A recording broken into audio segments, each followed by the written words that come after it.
નમસ્કાર વિદ્યાર્થી મિત્રો, ધોરણ 12 સાયન્સ ચેપ્ટર 1 એમાં અગાઉ આપણે વિદ્યુત ક્ષેત્રની માહિતી મેળવી હતી, સમજૂતી મેળવી હતી. હવે એમાં આપણે આગળ વધારે વિચારવાનું છે. બિંદુવત વિદ્યુતભાર વડે ઉદ્ભવતું વિદ્યુત ક્ષેત્ર 2 માર્ક્સની થિયરી છે. બિંદુવત વિદ્યુતભાર વડે, જો વિદ્યુતભાર ખરો પણ બિંદુવત એના વડે ઉદ્ભવતું વિદ્યુત ક્ષેત્ર, આપણે વિદ્યુત ક્ષેત્ર અહીંયા શોધવાનું કીધું છે. એટલે સૌથી પહેલા આપણે જૂનું સેટ યાદ કરીએ કે માનો કે આ કોઈ ક્યુ વિદ્યુતભાર છે, કેપિટલ ક્યુ, તો એની આજુબાજુનો જે અવકાશ છે, એની આજુબાજુનો જે અવકાશ છે એમાં વિદ્યુત ક્ષેત્ર પથરાયેલું હોય છે.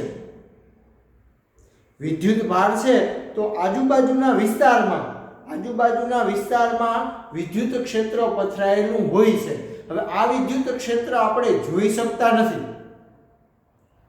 આ તમે જોઈ શકો નહીં, એનો અનુભવ થઈ શકે. કેવી રીતે? તો કે આ મૂળ વિદ્યુતભાર છે એની નજીકમાં તમે આમ કોઈ બીજો વિદ્યુતભાર લેવો કે જેને આપણે પરીક્ષણ વિદ્યુતભાર કહીએ. હવે આ પરીક્ષણ વિદ્યુતભાર તમે આમ નજીક લઈ આવ્યા તો આ બે ક્રિયા કરશે. આકર્ષણ બળ લાગતું હશે કે અપાકર્ષણ બળ લાગતું હશે. એટલે આ જે બીજો આપણો વિદ્યુતભાર છે બરોબર, એના ઉપર આમ અપાકર્ષણ બળ લાગતું હોય તો આ વસ્તુનો અનુભવ થઈ શકે. એટલે વિદ્યાર્થી મિત્રો ખાસ સમજો, આપણો વિદ્યુતભાર છે એટલે આજુબાજુ વિદ્યુત ક્ષેત્ર આપણને દેખાતું નથી પણ વિદ્યુત ક્ષેત્ર પથરાયેલું હોય છે. હવે અહીંયા આપણે વાત કરવાની છે કે બિંદુવત વિદ્યુતભાર છે એ આપણો બિંદુવત. એટલે આપણે સૌથી પહેલા વિચારી કે આ માનો કે કોઈ બિંદુવત વિદ્યુતભાર છે.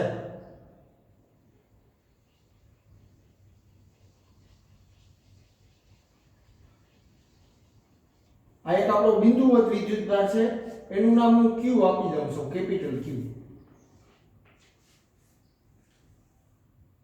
આ એક બિંદુવત વિદ્યુતભાર છે, એનું નામ આપણે કેપિટલ ક્યુ આપ્યું છે. હવે આની આજુબાજુ આપણે વાત કરી કે વિદ્યુત ક્ષેત્ર પથરાયેલું હોય છે. હવે આપણે વિદ્યુત ક્ષેત્ર શોધવાનું છે. એટલે વિદ્યુત ક્ષેત્ર આપણે જે બિંદુએ શોધવું હોય ત્યાં આપણે પરીક્ષણ વિદ્યુતભાર લેવો પડે. જે બિંદુએ વિદ્યુત ક્ષેત્ર જાણવું હોય બરોબર, આ વિદ્યુત આપણો ક્યુ વિદ્યુતભાર છે, માનો કે આ બિંદુએ મારે વિદ્યુત ક્ષેત્ર શોધવું છે, તો આ બિંદુએ વિદ્યુત ક્ષેત્ર શોધવા માટે વિદ્યુત ક્ષેત્રની હાજરી છે કે નહીં એ ચેક કરવા માટે આપણે પરીક્ષણ વિદ્યુતભાર મૂકવો પડે અહીંયા. બરાબર સમજો, આપણો મૂળ વિદ્યુતભાર છે કેપિટલ ક્યુ. હવે હું એમ કહું કે આ બિંદુ છે, આ બિંદુ અહીંયા આપણે વિદ્યુત ક્ષેત્ર જાણવું છે. હવે આ બિંદુએ વિદ્યુત ક્ષેત્ર જાણવું છે તો શું કરવાનું? તો કે અહીંયા આપણે વિદ્યુત ક્ષેત્રની હાજરી તપાસવા માટે, વિદ્યુત ક્ષેત્ર છે કે નહીં એ ચેક કરવા માટે પરીક્ષણ વિદ્યુતભાર લેવો પડે. જેવી રીતે હું તમને એમ કહું કે માનો કે આ બિંદુએ આપણે વિદ્યુત ક્ષેત્ર જાણવું છે,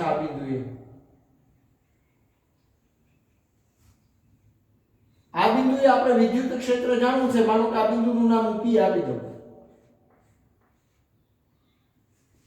હવે આ બિંદુએ આપણે વિદ્યુત ક્ષેત્ર જાણવું છે તો શું કરવાનું? તો કે પરીક્ષણ વિદ્યુતભાર લેવો પડે. જો આ વિદ્યુતભાર છે એની આજુબાજુ આમ વિદ્યુત ક્ષેત્ર પથરાયેલું છે.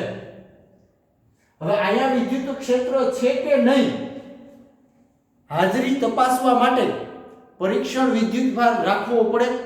ધારો કે પરીક્ષણ વિદ્યુતભાર હું એમ કહું કે અહીંયા ક્યુ છે, સ્મોલ ક્યુ.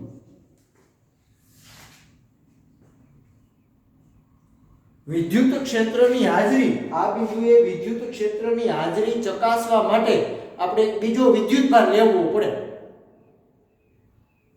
એને આપણે પરીક્ષણ વિદ્યુતભાર કહીએ.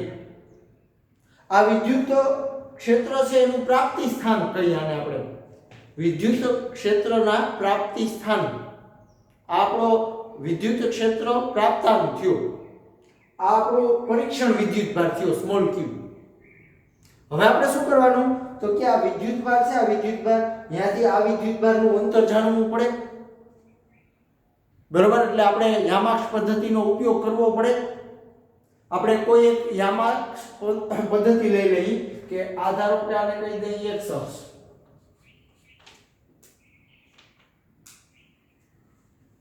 પછી આને આપણે કહી દઈએ y અક્ષ.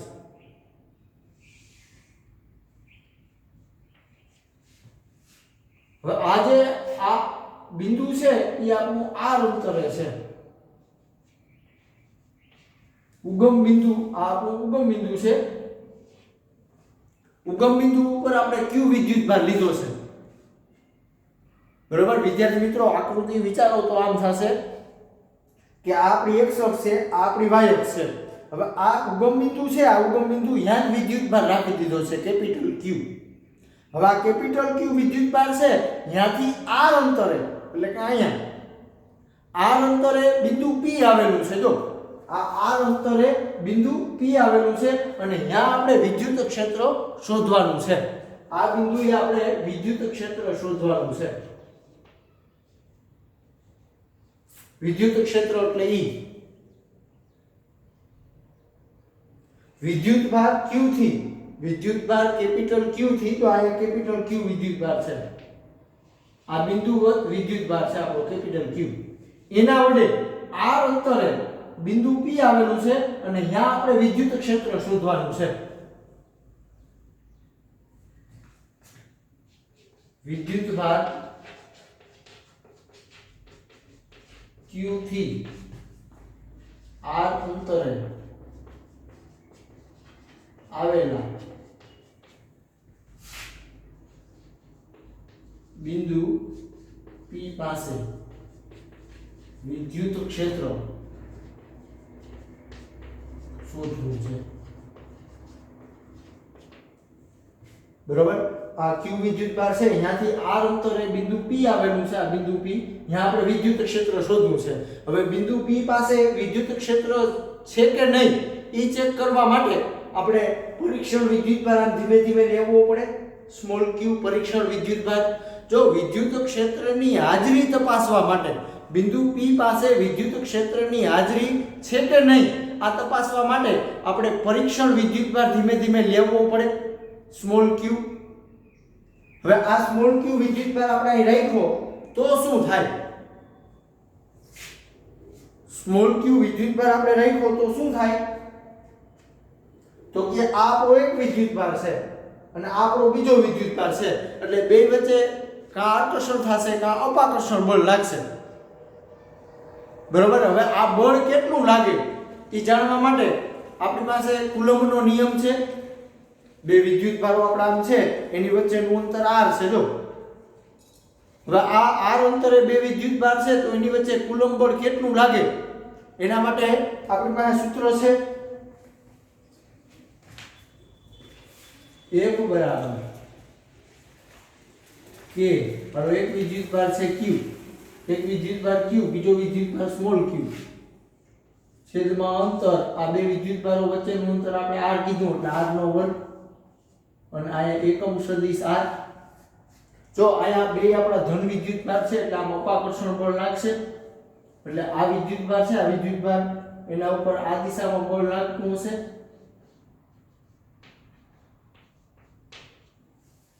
જો આ કેપિટલ Q છે, આ સ્મોલ q છે, એટલે બે વચ્ચે આમ અપાકર્ષણ બળ થાય એટલે આ વિદ્યુતભાર વડે આ વિદ્યુતભાર પર આ દિશામાં બળ લાગશે.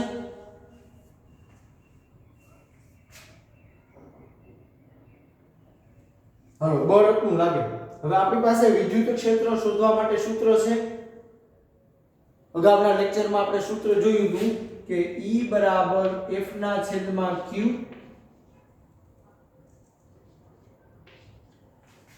E બરાબર F ના છેદમાં Q, બરોબર. E બરાબર આ F ની આપણે આ કિંમત લખી શકાય. F ની કિંમત તમે લખી શકો, બરોબર. આ F દેખાય એ કિંમત મૂકવાની થાય k small capital Q small q છેદમાં અંતર એટલે r નો વર્ગ અને એકમ સદિશ r છેદમાં q. તો આ q છે એ પાછો છેદમાં જ રહેશે.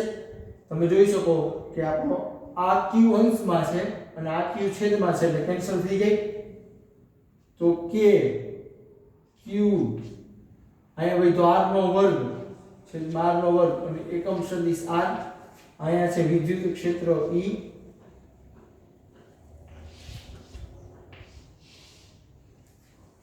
વિદ્યાર્થી મિત્રો r અંતરે આ q વિદ્યુતભાર છે અહીંયાથી r અંતરે આ બિંદુએ વિદ્યુત ક્ષેત્ર કેટલું હોય તો કે k q જો કેપિટલ q છેદમાં r નો વર્ગ અને એકમ સદિશ r.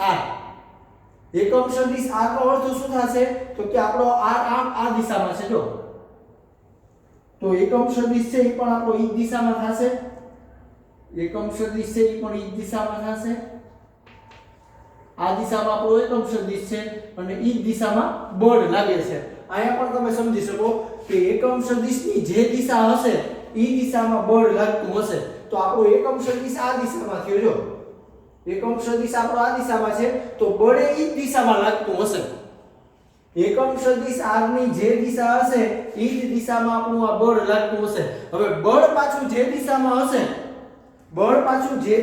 હશે ઈ જ દિશામાં પાછું વિદ્યુત ક્ષેત્ર હશે. એટલે કે આ બિંદુએ વિદ્યુત ક્ષેત્ર પણ આ જ દિશામાં આવશે. બળની જે દિશા હશે ઈ જ દિશામાં વિદ્યુત ક્ષેત્ર હશે. આ રીતે વિદ્યુતભાર તમે કોઈ એક બિંદુવત વિદ્યુતભાર વડે ઉદ્ભવતું વિદ્યુત ક્ષેત્ર મેળવી શકો. વિદ્યાર્થી મિત્રો હજી અહીંયા તમે k ની કિંમત લખી શકો. k દેખાય અહીંયા 1/4 પાઈ એપ્સિલોન 0 કેપિટલ Q છેદમાં r નો વર્ગ અને એકમ સદિશ r. આવું સૂત્ર પણ તમે લખી શકો. k ની કિંમત 1/4 પાઈ એપ્સિલોન 0. હવે આ સૂત્ર ઉપરથી તમે શું કહી શકો તો કે આપણું વિદ્યુત ક્ષેત્ર છે આપણું આ જે વિદ્યુત ક્ષેત્ર છે બરોબર એને અંતર સાથે કંઈક સંબંધ છે. મતલબ એવો છે કે વિદ્યુત ભાર છે આપણો આ વિદ્યુત ભાર એનાથી આપણે જેમ જેમ આમ દૂર જાશું એમ વિદ્યુત ક્ષેત્ર ઘટશે. અંતર સાથે વિદ્યુત ક્ષેત્ર ઘટે. અંતર સાથે વિદ્યુત ક્ષેત્ર ઘટે. ખાસ યાદ રાખજો એમસીક્યુ માં અને દાખલામાંનો ઉપયોગ આવશે. અંતર જેમ આપણું વધતું જાય વિદ્યુતભાર છે એનાથી હું અહીંયા બિંદુ લઉં કોઈ બિંદુ P તો અહીંયા વિદ્યુત ક્ષેત્ર વધારે હશે. હવે ઈ બિંદુથી જેમ જેમ આમ દૂર જાઉં એટલે કે આ બિંદુએ વાત કરવાની આવે વિદ્યુત ક્ષેત્રની તો જો અંતર વધી ગયું તો આ વિદ્યુત ક્ષેત્ર ઘટી ગયું હશે. આ બિંદુએ વિદ્યુત ક્ષેત્ર વધારે આવશે. શું કામ તો કે વિદ્યુતભારની નજીક છે એ બિંદુ એટલે અંતર ઓછું છે તો સામે વિદ્યુત ક્ષેત્ર વધુ હશે. હવે અહીંયા હું બિંદુ કહું તો જો આ અંતર વધી ગયું તો વિદ્યુત ક્ષેત્ર છે એ પણ વધી જશે. આ રીતે વિદ્યાર્થી મિત્રો અંતર વધે તો સામે વિદ્યુત ક્ષેત્ર ઘટશે. બીજું કે આ વિદ્યુતભાર તો એની આજુબાજુનો જે અવકાશ છે અવકાશ એટલે ત્રિપરિમાણ બધી બાજુ વિદ્યુત ક્ષેત્ર પથરાયેલું હોય જ. બરોબર એવું ન બને કે આ વિદ્યુતભાર છે એટલે આ બાજુ જ વિદ્યુત ક્ષેત્ર હોય. એની આજુબાજુના વિસ્તારમાં આ અવકાશમાં એટલે કે એ આપણું ત્રિપરિમાણમાં થયું વિદ્યુત ક્ષેત્ર છે બરોબર એ બધી બાજુ પથરાયેલું હશે. આ રીતે બિંદુવત વિદ્યુતભાર વડે ઉદ્ભવતું વિદ્યુત ક્ષેત્ર તમે જાણી શકો. હાલો વિદ્યાર્થી મિત્રો હવે એનાથી આગળ આપણે વાત કરવાની થાય કે વિદ્યુતભારો આપણે બે પ્રકારના શીખ્યા. ધન વિદ્યુતભારો અને ઋણ વિદ્યુતભારો. તો ધન વિદ્યુતભાર હોય તો એનું વિદ્યુત ક્ષેત્ર કેવું હોય અને ઋણ વિદ્યુતભાર હોય એટલે કે ઇલેક્ટ્રોન હોય તો એનું વિદ્યુત ક્ષેત્ર કેવી રીતે પથરાયેલું હોય. તો એની આપણે સમજૂતી મેળવી કે ધારો કે આ કોઈ +q વિદ્યુતભાર છે એટલે કે ધન વિદ્યુતભાર છે. આ ધારો કે આપણો +q વિદ્યુતભાર છે માનો કે હું કેપિટલ Q કહું એટલે કે આપણો ધન વિદ્યુતભાર છે. ધન વિદ્યુતભાર એટલે કે પ્રોટોન છે ધારો કે તો એનું વિદ્યુત ક્ષેત્ર કેવી રીતે હોય તો કે એનું વિદ્યુત ક્ષેત્ર આ રીતે આવશે.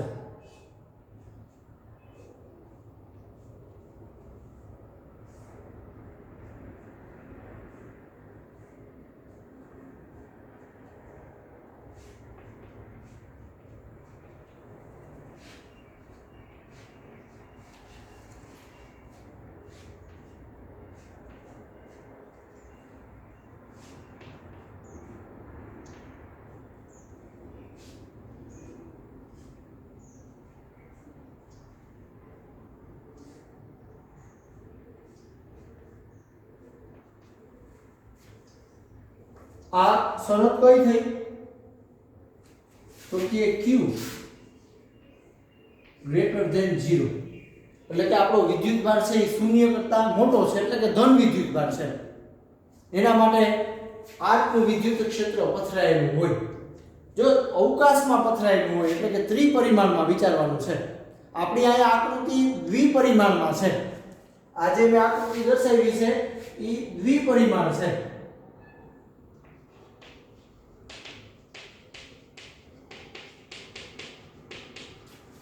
આકૃતિ મેં જે દર્શાવી છે એ દ્વિપરિમાણમાં છે બરાબર આ રીતે આપણે વિદ્યુતભાર અવકાશમાં રાખ્યો હોય તો વિદ્યુત ક્ષેત્ર આમ બધી બાજુ ગોઠવાયેલું હશે ખાલી દ્વિપરિમાણમાં જ નહીં હોય હાલો એનાથી આગળ આપણે ધન વિદ્યુતભારની વાત કરી જો આપણો વિદ્યુતભાર ઋણ હોય એટલે કે ઇલેક્ટ્રોન ધારો કે જો આપણો વિદ્યુતભાર આ રીતે ઋણ હોય -q તો આનું વિદ્યુત ક્ષેત્ર કેવી રીતે પથરાયેલું હોય તો એમાં આપણે એરા અંદર તરફ લેવાના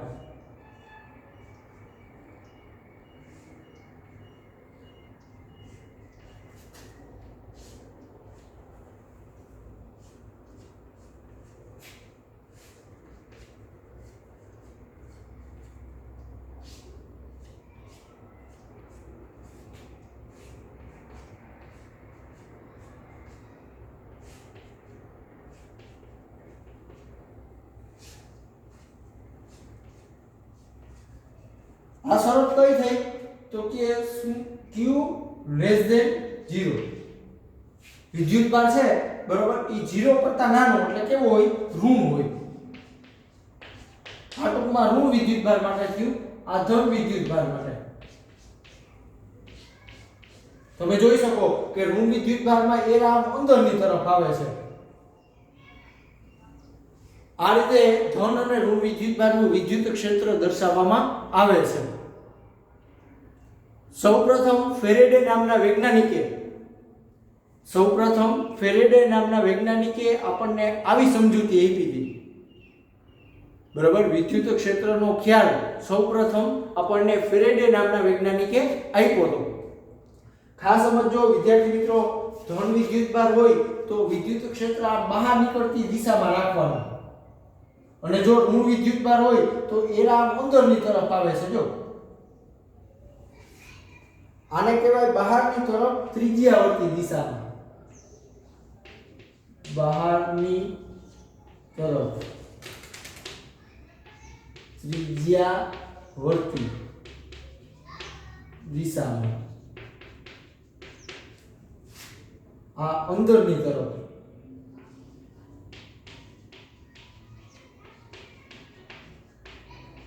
ત્રિજ્યાવર્તી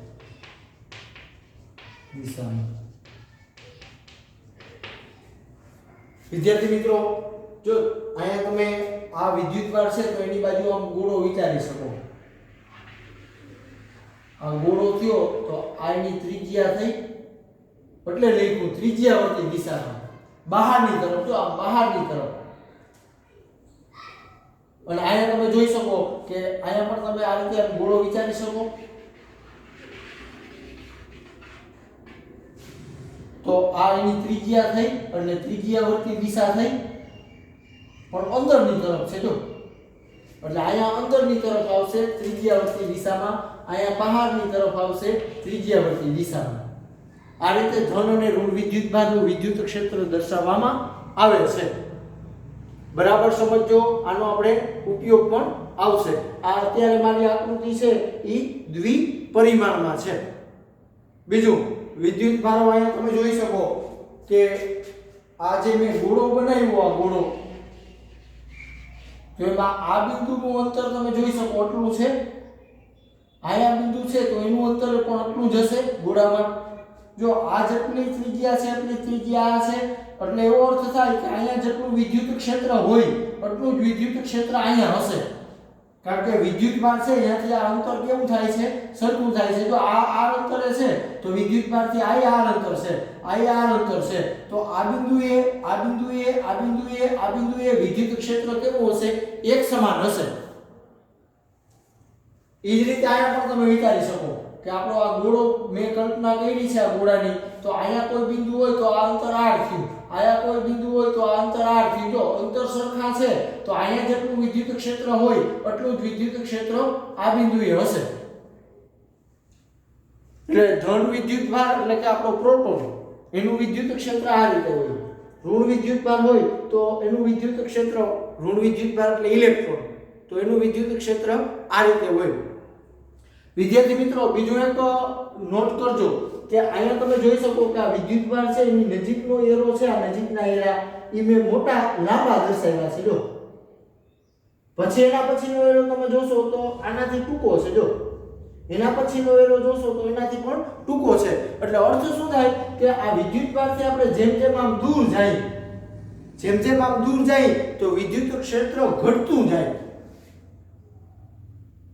આ એરો જે નાનો થાય છે, એરો તમે જોઈ શકો કે પહેલા મોટો છે, પછી નાનો છે, પછી એનાથી નાનો છે, તો આ વિદ્યુત ક્ષેત્રનો ઘટાડો સૂચવે છે. વિદ્યુત ક્ષેત્રનો ઘટાડો સૂચવે છે. અહીંયા પણ તમે જોઈ શકો કે આ એરો મોટો છે, પછી આ એરો એનાથી નાનો છે, આ એરો એનાથી નાનો છે. જો એટલે આ વિદ્યુતભારથી આપણે જેમ જેમ આમ દૂર જાશું એમ વિદ્યુત ક્ષેત્ર ઘટશે. અહીંયા પણ મેં તમને સૂત્ર ઉપરથી સમજાવ્યું કે આપણું અંતર વધારે હશે, વિદ્યુતભારથી અંતર જો વધારે હશે તો વિદ્યુત ક્ષેત્ર ઓછું હશે. એટલે આ MCQ માં આવી શકે.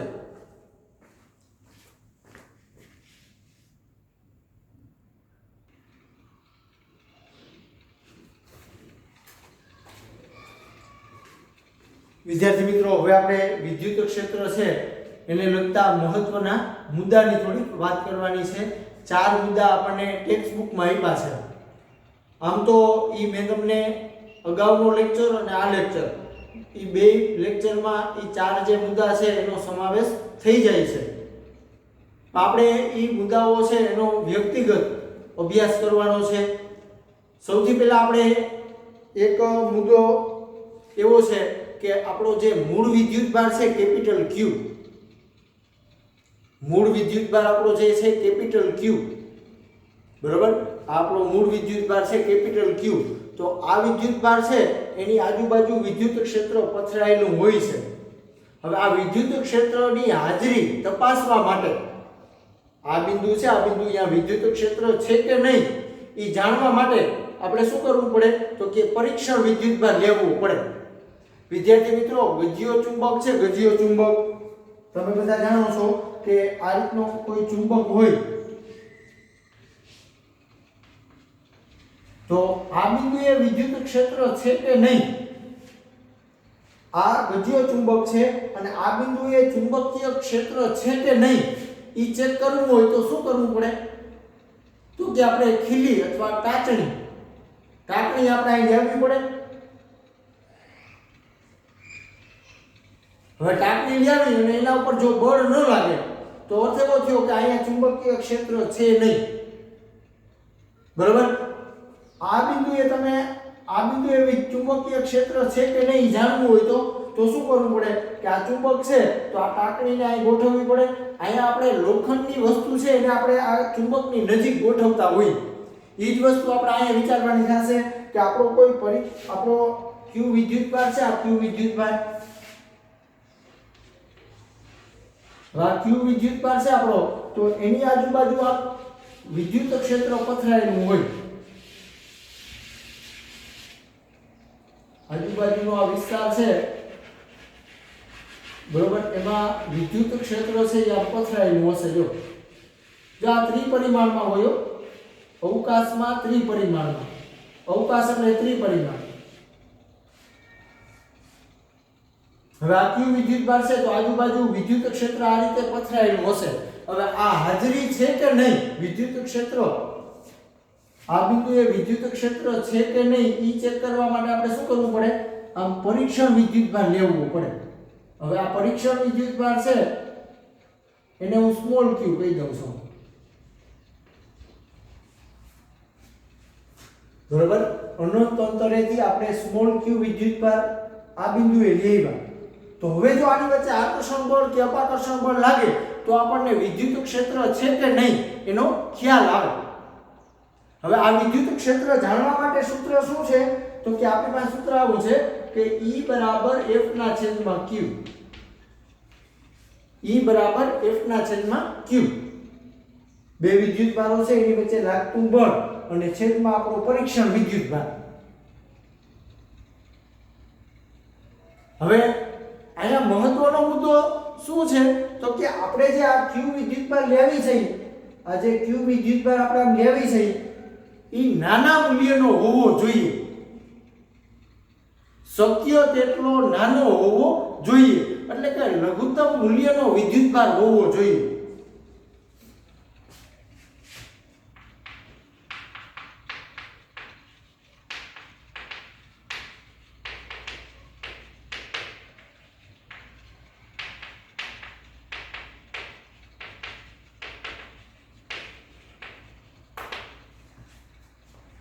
શું કામ તો કે જો આ Q વિદ્યુતભાર છે અને પરીક્ષણ વિદ્યુતભાર જો મોટો હોય, મોટા મૂલ્યનો, તો શું થાય, આ વિદ્યુતભાર તમે આમ ધીમે ધીમે નજીક લઈ આવવા પ્રયત્ન કરશો તો આ બે વચ્ચે ધારો કે અપાકર્ષણ થતું હોય, બે વચ્ચે ધારો કે અપાકર્ષણ થતું હશે તો આ વિદ્યુતભાર તમે આમ નજીક લઈ આવશો પણ આ વિદ્યુતભાર આમ દૂર ભાગશે જો અપાકર્ષણને કારણે. બરોબર, એટલે આપણે પરીક્ષણ વિદ્યુતભાર શક્ય હોય તેટલો લઘુત્તમ હોવો જોઈએ કે જેથી કરી અને આ મૂળ વિદ્યુતભાર આમ ખસે નહીં. બરોબર, આ આપણો મૂળ વિદ્યુતભાર છે, આ પરીક્ષણ વિદ્યુતભાર નાના મૂલ્યનો હોય તો શું થાય કે આમ તમે નજીક લઈ આવશો તો આનું સ્થાન બદલાશે નહીં, મૂળ વિદ્યુતભારના સ્થાનમાં ફેરફાર થવો જોઈએ નહીં. મૂળ વિદ્યુતભાર ના સ્થાનમાં ફેરફાર થવો જોઈએ નહીં. એટલે અર્થ એવો થાય કે આપણો આ વિદ્યુતભાર હોય એ શક્ય તેટલો, પરીક્ષણ વિદ્યુતભાર શક્ય તેટલો નાનો હોવો જોઈએ. તો એના માટે આપણું આ સૂત્ર આ રીતે લખી શકાય, લિમિટ q ટેન્ડ્સ ટુ 0 લક્ષની વિભાવના. વિદ્યાર્થી મિત્રો, Q છે આપણો આ Q પરીક્ષણ વિદ્યુતભાર એ શક્ય તેટલો નાનો હોવો જોઈએ. નાનો હોવો જોઈએ એટલે કે શૂન્યની તદ્દન નજીકના મૂલ્યનો હોવો જોઈએ. લિમિટ q ટેન્ડ્સ ટુ 0 શક્ય તેટલો લઘુત્તમ હોવો જોઈએ, અથવા આપણે એવું કહીએ કે શૂન્યની નજીકના મૂલ્યનો હોવો જોઈએ. તો આપણો મૂળ વિદ્યુતભાર છે એ પોતાનું સ્થાન બદલે નહીં. તો એના માટે સૂત્ર લખવું હોય તો આનું આ સૂત્ર તમે આમ લખી શકો, E બરાબર limit q tends to 0 f ના છેદમાં q. બરાબર, તો આપણે જે આ વિદ્યુત ક્ષેત્રને વ્યાખ્યાયિત કરી છે એ આ રીતે બને, પરીક્ષણ વિદ્યુતભાર શક્ય તેટલો નાના મૂલ્યનો હોવો જોઈએ જેથી કરી અને મૂળ વિદ્યુતભારના સ્થાનમાં ફેરફાર થાય નહીં. હવે આપણે નાનામાં નાના મૂલ્યનો વિદ્યુતભાર કેટલો હોય છે તો એ આપણે જાણી છે. બરોબર, વિદ્યુતભારનું આપણે ક્વોન્ટમીકરણ શીખી ગયા કે નાનામાં નાના મૂલ્યનો વિદ્યુતભાર છે, બરોબર, એ આપણો 1.6 ગુણ્યા 10⁻−19 કુલમ છે. નાનામાં નાના મૂલ્યનો વિદ્યુતભાર 1.6 ગુણ્યા 10⁻19 કુલમ છે.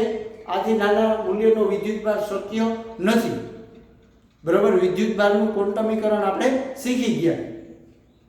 હવે આ એક મુદ્દો થયો કે પરીક્ષણ વિદ્યુતભાર શક્ય તેટલો નાના મૂલ્યનો હોવો જોઈએ. હવે આપણે એનાથી આગળ બીજા મુદ્દાની વાત કરી તો હમણાં મેં બિંદુવત વિદ્યુતભાર વડે ઉદ્ભવતા વિદ્યુત ક્ષેત્રની વાત કરી. હમણાં મેં બિંદુવત વિદ્યુતભાર વડે ઉદ્ભવતા વિદ્યુત ક્ષેત્રની વાત કરી છે. કેટલું હોય વિદ્યુત ક્ષેત્ર? બિંદુવત વિદ્યુતભાર વડે ઉદ્ભવતું વિદ્યુત ક્ષેત્ર. તો એમાં હમણાં જ આપણે વાત કરી કે E બરાબર F ના છેદમાં Q. હવે F છે F ત્યાં આપણે કિંમત મૂકી દીધી કે Q into Q છેદમાં R નો વર્ગ છેદમાં આ Q અને એકમ સદિશ R સાદુરૂપ આપ્યું તો આ Q Q કેન્સલ કરતા હતા આપણે એટલે K Q છેદમાં R નો વર્ગ અને એકમ સદિશ R. હમણાં જ આપણે આ સૂત્ર જોયું. તો વિદ્યાર્થી મિત્રો આપણો મુદ્દો ઈ છે કે પરીક્ષણ વિદ્યુતભાર છે, પરીક્ષણ વિદ્યુતભાર એનાથી આપણું આ વિદ્યુત ક્ષેત્ર છે, આ વિદ્યુત ક્ષેત્ર ઈ સ્વતંત્ર છે. પરીક્ષણ વિદ્યુતભાર Q થી સ્વતંત્ર છે. તમે જોઈ શકો કે અહીંયા આપણે જે વિદ્યુત ક્ષેત્રનું સૂત્ર મળ્યું એમાં સ્મોલ q ક્યાંય આવતો નથી. જો કેપિટલ Q આવે છે, મૂળ વિદ્યુતભાર આપણો આવે છે પણ પરીક્ષણ વિદ્યુતભાર આવતો નથી. એટલે તમે કહી શકો કે આ જે વિદ્યુત ક્ષેત્ર આપણને મળે છે એ પરીક્ષણ વિદ્યુતભાર Q થી કેવું છે? સ્વતંત્ર છે. બરોબર. તમને પ્રશ્ન એવો થાય કે સાહેબ અહીંયા તો આપણે લખ્યું કે E બરાબર F ના છેદમાં Q, E બરાબર F ના છેદમાં Q, તો આ Q થી સ્વતંત્ર કેવી રીતે બને? બરોબર. Q થી સ્વતંત્ર એવી રીતે બનશે કે આ Q જો આપણો મોટો હોય, પરીક્ષણ વિદ્યુતભાર જો મોટો હોય તો આ બળ છે એ પણ કેવું લાગે? મોટું લાગે. બરાબર સમજજો, અહીંયા ભૂલ થશે. પરીક્ષણ વિદ્યુતભાર આપણો છે આ પરીક્ષણ વિદ્યુતભાર બરોબર Q ઈ માનો કે મોટા મૂલ્યનો છે તો આ બે વચ્ચે લાગતું બળ છે ઈ પણ મોટા મૂલ્યનું હશે. અંશે આપણા મોટા મૂલ્યનો થયો, છેદે આપણા મોટા મૂલ્યનો થયો. બરોબર. હવે માનો કે બીજો વિચાર કરો કે આ પરીક્ષણ વિદ્યુતભાર નાના મૂલ્યનો છે તો આ બે વચ્ચે લાગતું બળ પણ નાનું હશે. છેદ આપણો નાનો છે તો સામે અંશ પણ આપણો નાનો છે. બરોબર. આ રીતે છેદ આપણો નાનો છે તો સામે અંશે નાનો છે તો આનો જવાબ છે એ અચળ જેવો જ રહેશે. એટલે સ્મોલ q વિદ્યુતભારથી આ સ્વતંત્ર આ રીતે બનશે. હાલો ત્રીજો મુદ્દો કે હમણાં જ આપણે વાત કરી કે ધન વિદ્યુતભાર હોય તો વિદ્યુત ક્ષેત્ર બહાર નીકળતી દિશામાં આવે, ધન વિદ્યુતભાર હોય તો, અને ઋણ વિદ્યુતભાર હોય તો વિદ્યુત ક્ષેત્ર અંદરની તરફ આવે, અંદરની તરફ ત્રિજ્યાવર્તી દિશામાં. અહીંયા અંદર, અહીંયા બહારની તરફ ત્રિજ્યાવર્તી દિશામાં વિદ્યુત ક્ષેત્ર હોય છે. ધન વિદ્યુતભાર વડે ઉદ્ભવતું વિદ્યુત ક્ષેત્ર બહારની તરફ ત્રિજ્યાવર્તી દિશામાં હોય છે. ઋણ વિદ્યુતભાર વડે ઉદ્ભવતું વિદ્યુત ક્ષેત્ર અંદરની તરફ, તો અંદર આવે છે. વિદ્યુતભાર છે એની અંદર આવે છે વિદ્યુત ક્ષેત્ર અંદરની તરફ ત્રિજ્યાવર્તી દિશામાં હોય છે. આપણો ત્રીજો મુદ્દો થયો. ચોથો મુદ્દો કે આપણો વિદ્યુતભાર છે કેપિટલ Q, એની આજુબાજુ જે અવકાશ છે, બધી બાજુ અવકાશ છે બરોબર, એ બધી બાજુ વિદ્યુત ક્ષેત્ર પથરાયેલું હોય છે. હવે આ વિદ્યુત ક્ષેત્ર છે એ સમાન અંતરે એક સમાન હશે. હમણાં મેં તમને વાત કરી કે આ માનો કે આપણે ગોળાની કલ્પના કરી, આ રીતે ગોળાની કલ્પના કરી, Q વિદ્યુતભાર કેન્દ્રમાં છે અને આપણે આ ગોળાની કલ્પના કરી તો જો આ બિંદુએ વિદ્યુત ક્ષેત્ર જેટલું હોય, P બિંદુએ વિદ્યુત ક્ષેત્ર જેટલું હોય એટલું જ વિદ્યુત ક્ષેત્ર આ Q બિંદુએ આવશે. શું કામ? તો કે આ અંતર R છે તો આ અંતર પણ R થયું. આ આટલી ત્રિજ્યા છે તો આ પણ ત્રિજ્યા જ છે. જો તો અહીંયા વિદ્યુત ક્ષેત્ર E હોય તો અહીંયા પણ વિદ્યુત ક્ષેત્ર E થાય. એટલે કે વિદ્યુતભાર છે, આ વિદ્યુતભાર ત્યાંથી એક સમાન અંતર હોય, એક સમાન અંતર, તો અહીંયા વિદ્યુત ક્ષેત્ર કેવું હોય? એક સમાન હોય. વિદ્યુતભારથી એક સમાન અંતરે આવેલા બિંદુએ વિદ્યુત ક્ષેત્ર પણ એક સમાન હોય.